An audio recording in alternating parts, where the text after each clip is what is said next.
तुम आसमान पर गए तो चांद से कहना, जहां पर हम हैं वहां रोशनी बहुत कम है। मुझे बताएं कि वो फलस्तीनी बच्चा कैसे और क्यों कर जिए जिसका सारा खानदान फक्त एक हमले में शहीद कर दिया गया हो। वो माँ कैसे और क्यों कर जिए जिसका लख्ते जिगर उसके सामने काट दिया गया हो। वो बच्ची कैसे और क्यों कर जिए जो डॉक्टर बनने के ख्वाब देखती रही, मगर उसके घर और उसके स्कूल और उसके खानदान समेत उसके ख्वाब भी रेजा रेजा हो गए। कागज की बनाता था कश्तियाँ, हाथों से अपने पार लगाता था कश्तियाँ। बच्चा मिला है आज वो साहिल पे मौत के, कल जो पानियों में बहाता था कश्तियाँ। ये छोड़े मैं किस किस को बयान करूंगा और किस किस घर का दुख सुनाऊंगा। यहाँ तो सभी बिखरा पड़ा है। फलस्तीनी मासूम बच्चे हर रोज इंतजार करते हैं और सोचते हैं कहाँ है वो सलाहुद्दीन अय्यूबी जिनका सबक हमें किताबों में पढ़ाया जाता था। कहाँ है वो मुसलमान जो एक 10-10 पर भारी था। कहाँ है गौरी, कहाँ है जंगी। क्या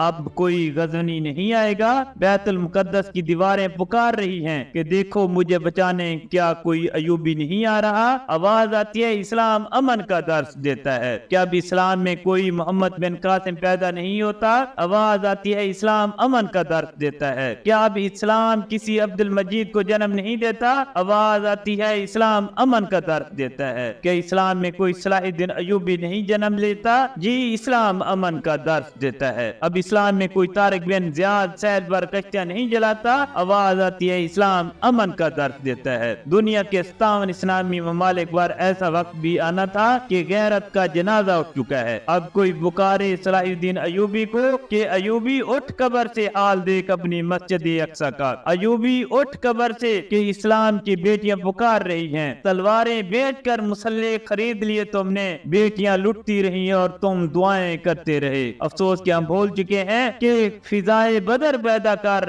फरिश्ते तेरी नुसरत को उतर सकते हैं गर्दों से कतार अंदर कतार अब भी। मगर आजकल के टिकटॉक पर नाचने वाले नौजवान क्या जाने कुर्बानी क्या होती है, क्या जाने क्या होता है अपनों का खोना, क्या जाने सर पर कफन रखकर मैदान जंग में जाना और दुश्मन के आगे फौलाद बनना क्या होता है। ये पैशन के दिलदादा क्या जाने उनके आबा घोड़ों की नंगी पीठों पर मुल्क फतह कर लेते थे, पूरी दुनिया के हुक्मरान मगर सादा लिबास। तुम तो वो मर्दे मोमिन ही जिसके बारे में इकबाल कहते हैं कोई अंदाजा कर सकता है उसके जोरे बाजू का। निगाहे मर्दे मोमिन से बदल जाती हैं तकदीरें। मेरा नाजरीन से सवाल है कि आपने आज तक फलस्तीनियों के लिए नारे लगाए और इजहारे अफसोस करने के अलावा क्या किया। हुकूमत को छोड़ें, हुकूमत तो जब भेजेगी हम मिलकर अल्लाह अकबर का नारा लगाएंगे। मगर आज तक आपने क्या किया। आपने इसराइल का क्या बाइकाट किया। इसराइली कंपनियों की चीजें अभी तक आपके घर में आती हैं। क्या